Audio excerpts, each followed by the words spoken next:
بسم اللہ الرحمن الرحیم۔ یارے دوستو، بڑھاپے میں یہ تصویر پڑھنے سے اللہ تعالی راضی ہو جاتا ہے۔ حضور اکرم صلی اللہ علیہ وسلم نے فرمایا، یہ تسبیح پڑھنے سے اللہ اس کے ہر عیب اور گناہ سے اسے پاک کر دیتا ہے۔ وہ تسبیح یہ ہے۔ حدیث ترمذی شریف میں ہے کہ ایک بڑا شخص نبی کریم صلی اللہ علیہ وسلم کی خدمت اقدس میں حاضر ہوا۔ عرض کی، گناہ بہت زیادہ رکھتا ہوں، عمر ہو چکی ہے، اللہ کی نافرمانیاں اور گناہ بہت زیادہ رکھتا ہوں، جنت کا سوال ہے۔ حضور علیہ الصلوۃ والسلام نے فرمایا، سن، جو شخص 3 مرتبہ یہ تسبیح پڑھتا ہے اس کے گناہ بخش دیے جاتے ہیں، اگرچہ وہ جنگ کے میدان میں پیٹ پھیر کر بھاگنے والا ہی کیوں نہ ہو۔ فرمایا، وہ بڑے لوگ جن کی عمر ہو چکی ہے، اگر ان کے گناہ پوری زمین میں لبریز ہوں، یہ تسبیح 3 بار پڑھ لے، ان پر اللہ کی رحمتیں برستی ہیں اور ان کے تمام گناہ معاف ہو جاتی ہیں۔ اس بڑے شخص نے یہ ارشاد سن کر نعرہ تکبیر کہا اور روانہ ہو گیا۔ نبی کریم صلی اللہ علیہ وسلم نے فرمایا، اگر یہ تسبیح پڑھے تو یہ جنت میں داخل ہوگا۔ وہ تسبیح کون سی ہے، یہ میں آپ کو آج کی اس ویڈیو میں بتاؤں گا۔ اللہ تعالیٰ فرماتا ہے، اے ابن آدم، تیری پیدائش میں اللہ تعالیٰ نے انسان کو کئی نعمتوں سے نوازا۔ ابتدا مٹی سے ہوئی، پھر اس مٹی سے سبزہ اگتا ہے، سبزہ انسان کی غذا بنتا ہے، غذا خون بناتی ہے اور خون سے نطفہ بنتا ہے، پھر یہ رحم مادر میں جا کر جمع ہوا خون بن جاتا ہے اور دوسرے مرحلے میں وہ گوشت کا ایک لوتھڑا بن جاتا ہے اور اس میں روح ڈالی جاتی ہے، اور جب ماں کے پیٹ میں بچے کی شکل مکمل ہو جاتی ہے تو اس کو جنین کہتی ہیں، اور پھر جب وہ واضح حمل ہو جائے تو اس کو ولید کہتی ہیں، جب ماں کا دودھ پینے لگے تو اسے رقص کہتی ہیں، جب ٹھوس غذا کھانے لگے تو اسے فاتین کہتی ہیں، جب کھیلنے کودنے کی عمر کو پہنچ جائے تو اس کو سبحین کہتی ہیں، اگر آنکھ کو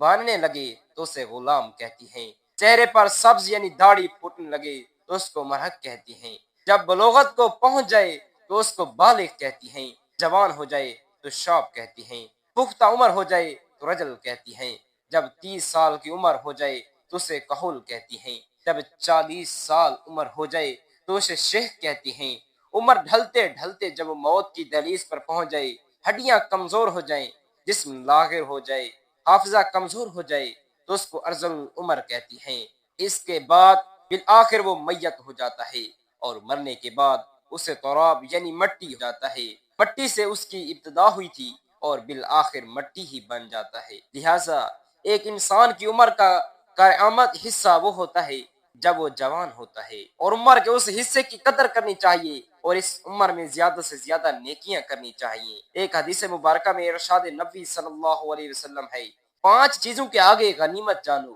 اپنی زندگی کو موت آنے سے پہلے، اپنی فراغت کو مشغول ہونے سے پہلے، اپنی خوشحالی کو تنگ دستی سے پہلے، اپنی جوانی کو اپنے بڑھاپے سے پہلے، اور اپنی صحت کو اپنی بیماری سے پہلے۔ حضرت انس بن مالک رضی اللہ تعالی عنہ سے روایت ہے کہ رسول اللہ صلی اللہ علیہ وسلم نے ارشاد فرمایا کہ بچہ جب تک بالغ نہیں ہوتا اس کے نیک عمل اس کے والدین کے حساب میں لکھے جاتے ہیں، لیکن جو کوئی بچہ برا عمل کرے تو نہ اس کے حساب میں لکھا جاتا ہے اور نہ ہی والدین کے حساب میں۔ پھر جب وہ بالغ ہو جاتا ہے تو قلم اس کے لیے جاری ہو جاتا ہے، اور 2 فرشتے جو اس کے ساتھ رہتی ہیں ان کو قلم دے دیا جاتا ہے کہ اس کی حفاظت کریں اور قوت بھی پہنچائیں۔ جب حالات اسلام میں 40 سال تک پہنچ جاتا ہے تو اللہ تعالی اس کو 3 قسم کی بیماریاں، پہلی جنون، دوسری جزام اور تیسری برس سے محفوظ فرما لیتا ہے۔ جب 50 سال کی عمر کو پہنچتا ہے تو اللہ رب العالمین اس کا حساب ہلکا فرماتا ہے۔ جب 60 سال کی عمر کو پہنچتا ہے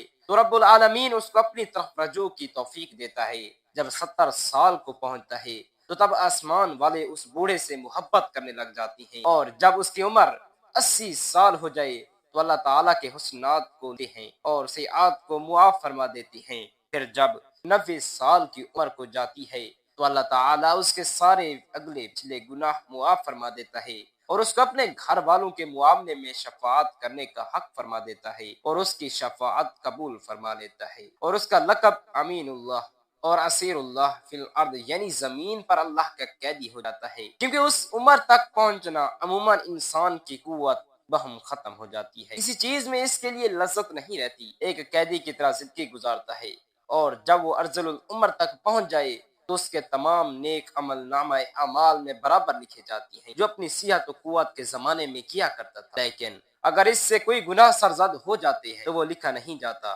حضرت ابو بکر صدیق رضی اللہ تعالیٰ عنہ فرماتی ہیں کہ ایک مرتبہ ایک شخص نبی کریم صلی اللہ علیہ وسلم کی خدمت اقدس میں حاضر ہوا اور عرض کرنے لگا کہ اللہ تعالیٰ کے رسول، ہم میں سے کون سا بندہ بہتر ہے؟ نبی کریم صلی اللہ علیہ وسلم نے فرمایا، جو بندہ بڑھاپے کو پہنچ جائے اور اس کی نیکیاں بہت زیادہ ہوں تو وہ سب سے بہتر ہے۔ اس نے پھر دریافت کیا، کیا رسول اللہ صلی اللہ علیہ وسلم سب سے بڑا شخص کون سا ہے؟ آپ صلی اللہ علیہ وسلم نے فرمایا کہ جو شخص بڑھاپے میں پہنچ جائے اور اس کے گناہ بہت زیادہ ہوں۔ حضرت ابن مسعود رضی اللہ تعالیٰ عنہ بیان کرتے ہیں، حضور پاک صلی اللہ علیہ وسلم نے ارشاد فرمایا،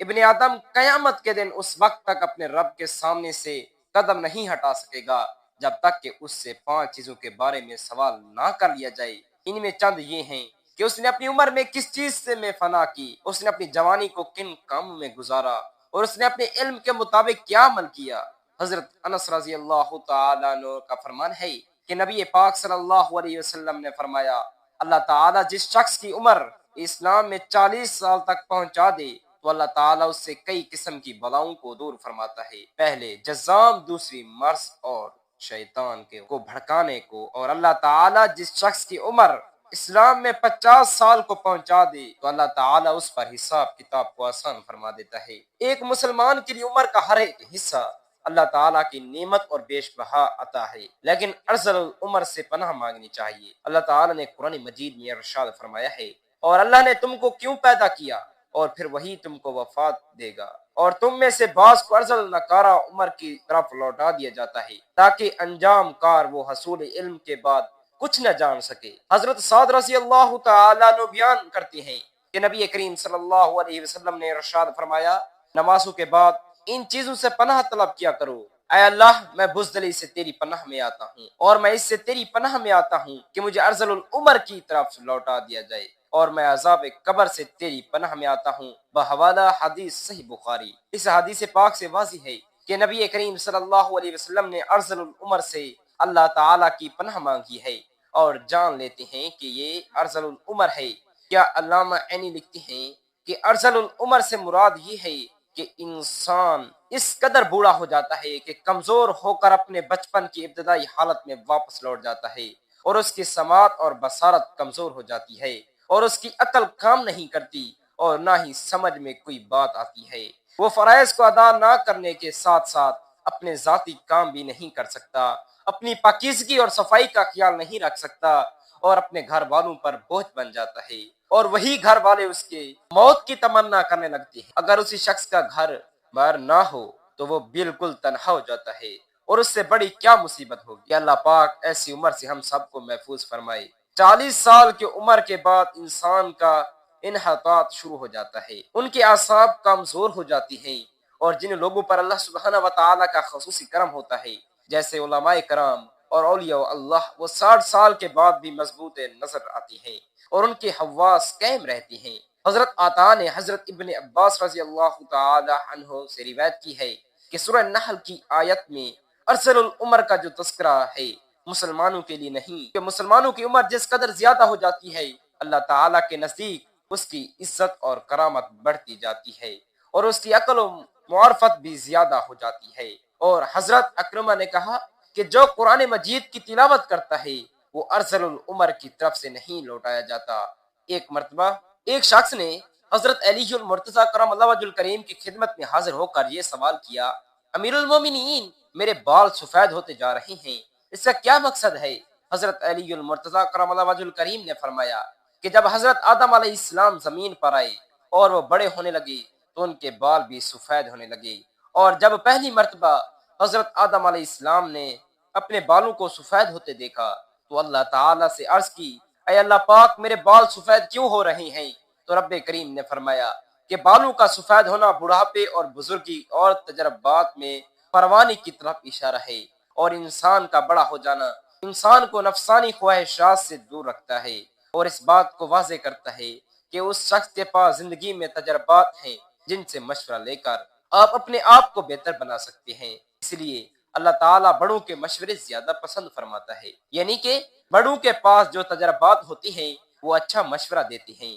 حدیث مبارکہ میں اللہ کے نبی کریم صلی اللہ علیہ وسلم کا ارشاد مبارک ہے، چار شخص ایسی ہیں جن سے اللہ تعالیٰ قیامت کے دن نہ بات فرمائے گا، نہ ہی انہیں پاک فرمائے گا، اور نہ ہی ان کی طرف نظر رحمت سے دیکھے گا، اور ایسے لوگوں کے لیے دردناک عذاب ہوگا۔ پہلا وہ شخص جو قسمیں اٹھا کر مال فروخت کرنے والا ہو اور اس کی عمر بھی بڑھاپے میں پہنچی ہو، اور وہ قسمیں اٹھاتا ہو، خواہ وہ سچی ہو یا جھوٹی، اللہ سبحانہ و تعالی اس سے نفرت فرماتا ہے۔ حضرت ابو ہریرہ رضی اللہ تعالی عنہ سے روایت ہے کہ نبی کریم صلی اللہ علیہ وسلم نے فرمایا، قسم اٹھانے سے سامان تو فروخت ہو جاتا ہے مگر اس سے برکت ختم ہو جاتی ہے۔ یہ حدیث متفق علیہ اور یہ الفاظ ابو داؤد کے ہیں۔ نبی کریم صلی اللہ علیہ وسلم قسم کھانے کو معمولی سمجھنے اور سامان تجارت کو فروخت کرنے اور کمائی کرنے کی خاطر کثرت سے قسم اٹھانے سے ڈر رہے ہیں، اس لیے کہ جب کسی سامان پر جھوٹی قسم کھاتا ہے تو خریدنے والا قسم کھانے کے سبب اسے اپنی قسم میں سچا سمجھتے ہوئے یہ سامان تو خرید لیتا ہے، چنانچہ اس کے رزق میں برکت ختم ہو جاتی ہے، بلکہ وہ ہو سکتا ہے کہ منافع کے ساتھ ساتھ حقیقی قیمت بھی ضائع ہو جائے۔ یقیناً جو کچھ اللہ تعالیٰ کے پاس ہے اسے اس کی نافرمانی کے ذریعے حاصل نہیں۔ دوسرا وہ شخص جس کی عمر ہو چکی ہو اور وہ متکبر اور فقیر، یعنی ایسا شخص جس کے پاس نہ تو مال ہے اور نہ ہی دولت، وہ لوگوں کو بڑھا چڑھا کر بتاتا ہے کہ میرے پاس یہ بھی ہے اور فلاں چیز بھی ہے، یعنی ایک تو فقیر اور کنگال اور دوسروں کا دست نگر اور محتاج، اور اوپر سے تکبر کرے، بالکل یہ بات اللہ تعالیٰ کو ہرگز پسند نہیں۔ اللہ تعالیٰ تو کسی مالدار اور غنی شخص کا تکبر کرنا پسند نہیں فرماتا، تو پھر فقیر اور محتاج تکبر کرے۔ اللہ سبحانہ و تعالیٰ کے نزدیک ایسے شخص کا تکبر کرنا مالدار آدمی سے زیادہ کبھی ہے۔ تیسرا بڑا وہ شخص جو زانی ہو، یہ تیسرا شخص جس سے اللہ تعالیٰ سخت نفرت فرماتا ہے۔ بڑھاپے میں زنا کرنے کا مطلب یہ ہے کہ اس کا مزاج بہت بگڑا ہوا ہے اور اس کا دل اللہ سبحانہ و تعالیٰ کے خوف سے بالکل خالی ہے۔ جوانی کی ایک طویل عمر گزرنے کے بعد متعدد تجربات کے حصول سے انسان کی عقل کامل ہو جاتی ہے۔ بحوالہ حدیث مسلم شریف، حضرت ابو ہریرہ رضی اللہ تعالی عنہ نے روایت ہے کہ رسول پاک صلی اللہ علیہ وسلم نے فرمایا، تین ایسے شخص ہیں جن سے اللہ تعالیٰ قیامت کے روز نہ کلام فرمائے گا، نہ ان کی تعریف اور ستائش کرے گا، اور ایک روایت میں یہ بھی ہے کہ نہ ان کی طرف دیکھے گا اور ان کے لیے دردناک عذاب ہوگا۔ ایک تو زناکار بوڑھا، دوسرا جھوٹا بادشاہ، اور تیسرا تکبر کرنے والا۔ نمبر 4، ظالم حکمران جس کی عمر نازک ہو چکی ہے، اس سے اللہ تعالیٰ کو نفرت ہے۔ اللہ پاک نے اس کو حکومت دی اور زمین پر اختیارات دیے تاکہ یہ اللہ تعالیٰ کی زمین پر اس کے بندوں کے درمیان عدل و انصاف کرے۔ اس نے اپنے اختیارات کا ناجائز فائدہ اٹھایا ہے اور اللہ تعالیٰ کے بندوں پر ظلم و ستم ڈھا رہا۔ اپنی حکومت کے نشے میں اس قدر غرق ہوا کہ میں حقیقی بادشاہ ہوں، کہ بادشاہ یعنی اللہ کو بھلا دیا، لہٰذا یہ اللہ کے ہاں قابل نفرت ہے۔ اللہ تبارک و تعالیٰ اسے بروز قیامت اپنے عرش کا سایہ نصیب فرمائے گا۔ بحوالہ حدیث مسلم صفحہ نمبر 4240۔ پانچواں وہ شخص جو گناہ بھی کرتا ہے اور توبہ و استغفار نہیں کرتا اور نہ اپنے گناہوں پر شرمندہ ہوتا ہے، اور یہ شخص بھی اللہ کی سزا کا مستحق ٹھہرتا ہے اور اللہ تعالیٰ اس پر غضبناک ہوتا ہے، اور قیامت کے دن اس کا ٹھکانہ بھی جہنم۔ حضور اکرم صلی اللہ علیہ وسلم کا فرمان علی شان ہے کہ جو شخص بڑھاپے میں یہ تسبیح پڑھتا ہے تو اللہ تعالیٰ اس کے تمام گناہ معاف کر دیتا ہے اور اس کے ہر عیب پر پردہ ڈالتا ہے۔ اللہ تعالیٰ ایسے شخص کے راضی ہو جاتا ہے اور اللہ تعالیٰ یہ تسبیح پڑھنے والے سے خوش ہوتا ہے۔ جو شخص یہ تسبیح پڑھتا ہے قیامت کے دن اللہ تعالیٰ اس کی نیکیوں کا پلڑا بھاری کرے گا اور گناہوں کو معاف فرما دے گا انشاءاللہ۔ ناظرین، وہ تسبیح یہ ہے، استغفر اللہ ربی من کل ذنب واتوب الیہ۔ جو شخص کسی بھی نماز کے بعد یا دن میں جب آپ کو وقت ملے یہ تسبیح پڑھ سکتے ہیں۔ یہ تسبیح پڑھنے سے پہلے آپ نے درود پاک پڑھنا ہے، درود پاک پڑھنے کے بعد آپ نے ایک تسبیح پڑھنی ہے۔ یہ تسبیح آپ دن میں کسی بھی وقت پڑھ سکتے ہیں۔ یہ تسبیح پڑھنے کے بعد آپ نے درود پاک پڑھنا ہے۔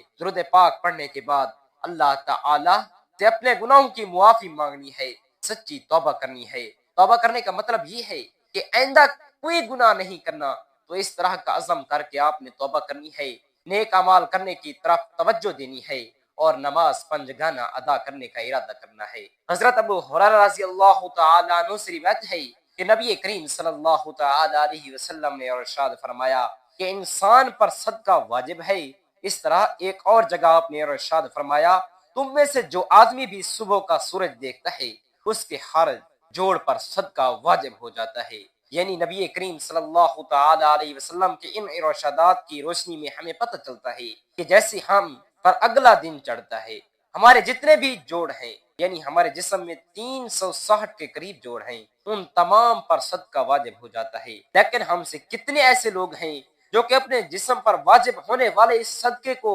ادا کرتے ہیں؟ ہم میں سے زیادہ تر لوگ تو تب ہی صدقہ دیتے ہیں جب ہم بیمار پڑتے ہیں یا ہم پھر کوئی بڑی مصیبت نازل ہمارے اوپر ہوتی ہے۔ اس سے پہلے تو صدقہ دینے کا نہ تو ہمارے ذہن میں تصور ہوتا ہے اور نہ ہی ہم میں سے زیادہ تر لوگ صدقہ دیتی ہیں، اور یہی وجہ ہے کہ ہماری زندگیوں میں اچانک سے مصیبتیں، پریشانیاں اور تنگ دستیاں آتی چلی جاتی ہیں، اور ہمیں سمجھ نہیں آ رہا ہوتا کہ ہم زندگی میں ایسی کون سی غلطی کر رہے ہیں جس کی وجہ سے ہماری زندگی میں مسئلے اور پریشانیاں بڑھتی جا رہی ہیں، ہم پر بلائیں نازل ہو رہی ہیں، ہم پر رزق کی تنگی ہو رہی ہے اور ہم مسلسل پریشانیوں کے بوجھ کے نیچے دبتے جا رہے ہیں۔ اصل میں وہ وجہ ہوتی ہے صدقہ نہ دینا۔ اسلامی تعلیمات اور نبی کریم صلی اللہ علیہ وسلم کے مختلف ارشادات کی روشنی میں ہمیں پتہ چلتا ہے کہ آسمان سے بلائیں نازل کی جاتی ہیں۔ یہ بلائیں اپنے ساتھ مختلف بیماریاں، مصیبتیں اور پریشانیاں لے کر آتی ہیں۔ کوئی بلا اپنے ساتھ بیماری لاتی ہے تو کوئی حادثہ،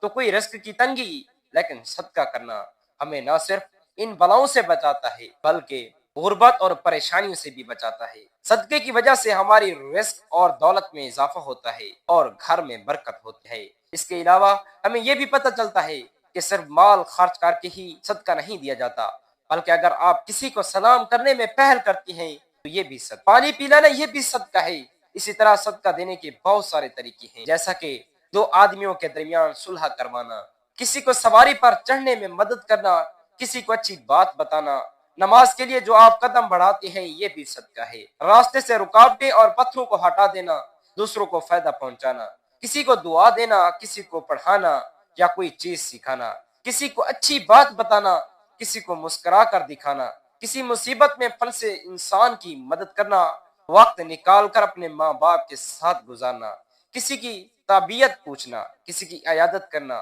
کسی پر پریشانی یا آزمائش میں صبر کرنا، نیکی کا حکم دینا اور برائی سے روکنا، کسی کو معاف کر دینا اور اس کے باوجود آپ کے پاس اسے سزا دینے کا اختیار ہو، یہاں تک کہ اپنی بیوی کو اپنے ہاتھوں سے کچھ کھلانا اور اس سے پیار محبت کی باتیں کرنا بھی صدقہ ہے۔ صدقہ دینے کے بے حد فضائل اور فوائد ہیں۔ کہا جاتا ہے کہ بے شک مومن قیامت تک اپنے صدقے کے سائے میں ہوگا۔ مسلمان ہونے کے ناطے یہ نہ صرف ہمارا ایمان ہے بلکہ عام مشاہدہ اور تجربہ بھی ہے کہ جب ہم اللہ تعالیٰ کی راہ میں خرچ کرتے ہیں، اپنی نیت صاف رکھتے ہیں اور دکھاوا نہیں کرتے، تب اللہ تعالیٰ اس نیکی کو کئی گنا بڑھا کر ہمیں لوٹا دیتا ہے۔ اللہ تعالیٰ قرآن مجید میں ارشاد فرماتا ہے، اے ایمان والو، اللہ کی راہ میں ہمارے دیے ہوئے میں سے خرچ کرو۔ ہم انسانوں کو اوقات کچھ نہیں، نہ ہی ہمارے بس میں کچھ ہے۔ ہم پر ساری نعمتیں اس رب کی ہیں جو اس جہاں کا مالک و خالق ہے۔